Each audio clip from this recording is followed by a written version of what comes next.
History will know 2020 as the year the world shut down. There will be countless stories of the COVID era, detailing global panic, public unrest, and of course, the loved ones we lost to this novel virus. There's a lot to mourn about this time, but cancer researchers may be able to add a silver lining to the history books. It's true that many cancer patients who caught COVID got worse. However, doctors soon began noticing a strange phenomena occurring in oncology offices across the country. There were some cases, a handful of cases that were actually reported in the scientific literature where in some patients who got severe COVID, their cancer actually shrunk. That's Dr. Ankit Bharat, Chief of Thoracic Surgery at Northwestern Medicine and Director of the Canning Thoracic Institute. He was seeing some temporary regression of tumors in his own patients who were receiving double lung transplants. Northwestern piloted this procedure for patients with severe COVID, and it was quickly adopted by surgeons around the world. Luckily, it also gave them a front row seat to this medical wonder, a puzzle they were desperate to understand. And in order to get to the bottom of this phenomenon, we have to first look at what makes cancer such a uniquely effective illness. One of the fundamental questions is, why is it that the cancer cells can survive in the human body? Because they're technically foreign to the human body. So why is it that the immune system is not clearing or attacking and killing those cancer cells? So that question has really been a cornerstone of a lot of work in the science, in the scientific world. And one of the mechanisms that has been discovered is the following. So the cancer cells, whether at the original site or metastasis in the lung or anywhere else, they produce a protein. The protein is CCL2. The tumors release it into the bloodstream to find immune cells called monocytes and lure them back to the site of the cancer. It usually would be a great thing for these immune cells to find the tumor because they could fight against it. However, the CCL2s have created a Trojan horse. As these monocytes come towards them, particularly to the site where they have found a home, meaning the cancer cells, they transform these monocytes into becoming cancer-friendly cells. So they essentially brainwash them in a manner that instead of these monocytes killing the cancer cells, they start to protect them from other immune cells in the human body. So, using the example of the US defense system, imagine if the enemy could attract all our, like the Navy SEALs, and then now the Navy SEALs are then fighting against the Army. Well, basically, you just kind of brainwash them. So that's an important mechanism that many cancers utilize to protect themselves from the immune system. So what changes when COVID is added into this mix? Bharat's recent research, published in the Journal of Clinical Investigation, has revealed that in cases of severe COVID, the immune system triggers the virus to release RNA. But when this RNA attaches to the monocytes, it actually acts as an invisible shield, a mechanism no one had anticipated. But the interesting thing there is the monocytes don't change their shape or form. So the cancer cells are trying to recruit these monocytes, but the RNA of the COVID virus has already made them anti-cancer cells or cancer-fighting cells. So when the cancer cells bring these monocytes to their site and try to transform them into cancer-friendly cells, they don't get transformed. And in fact, they start to kill them there. These monocytes, called INCMs, become double agents. But while these cells play an important role, they don't actually do any of the killing. Once inside the tumor, the cells release chemicals that tell the body's natural killer cells the exact location of the cancer. So why are these INCMs such an important middleman?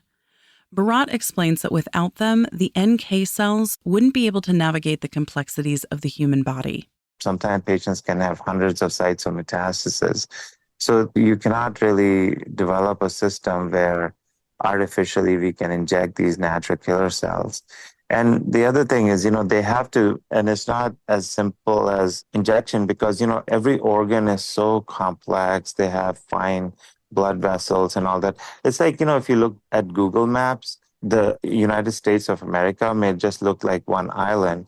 But obviously, if you really zoom in, the precise location of, let's say, a house or something is very complicated. It's surrounded, it could be, all the streets and all of these things. But from far away, it can look very simple.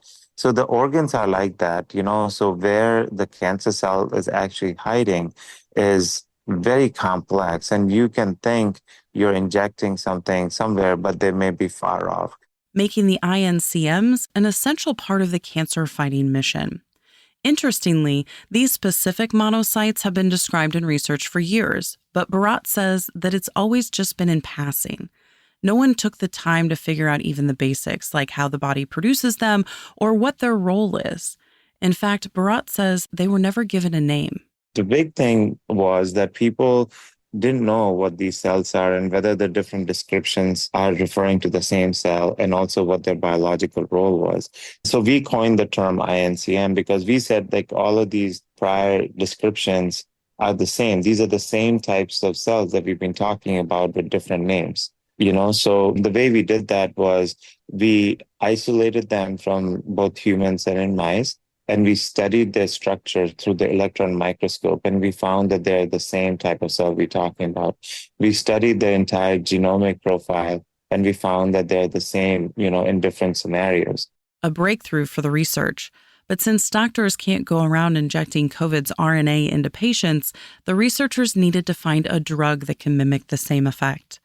Luckily, Bharat's team quickly realized that the INCMs are created from the RNA activating a specific receptor within the monocyte. These receptors are like mini locks on the cells. So the RNA is the key, and it will get inside that lock and opens the door where the RNA can go in and cause those effects. Instead of having to build one from scratch, Bharat's team was able to sift through the various known drug compounds to find one that mimics the effects of COVID's RNA.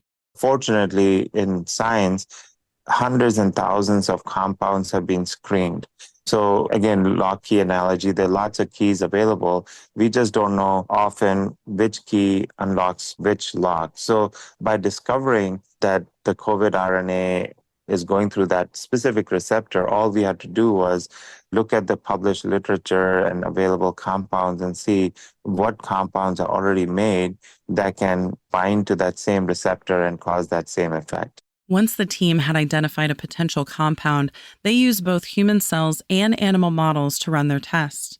Bharat was excited to see that the drug was successful, able to transform a normal monocyte into a cancer-fighting cell. And then to make sure that this drug could work in a cancer setting, using animal models, we developed models of cancer metastasis using lung, breast, colon, and melanoma.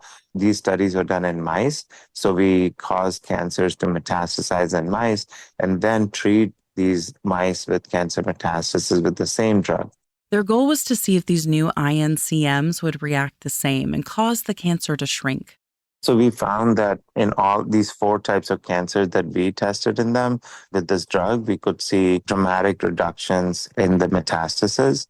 And it was interesting that the RNA of the COVID obviously does this, but interestingly, other types of viruses that are RNA-based, like influenza, doesn't cause this. So this was an effect more specific to the RNA of the COVID. A potential silver lining to the pandemic that shook the world. Bharat says this finding is a significant step in improving immunotherapies for cancer patients. A current problem with this treatment is that most, if not all, patients will develop a resistance to it, since the tumor cells quickly evolve to become immune to the attacks from the white blood cells called lymphocytes. However, INCMs may provide a unique solution.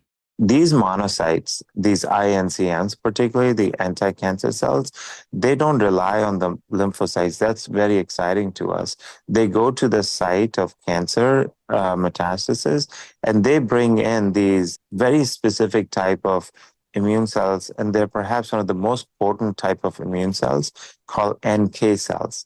These NK cells can kill, they're like the real heavy-duty big guns. They will just kill cancer cells. And the cancer cells right now, there is no known mechanism of resistance against natural killer cells. So that's why we think it becomes really important because, this discovery could help us treat patients who have acquired resistance to the immunotherapy and don't have any other options. You can find more information about Dr. Ankit Bharat and all of our guests on our website, radiohealthjournal.org.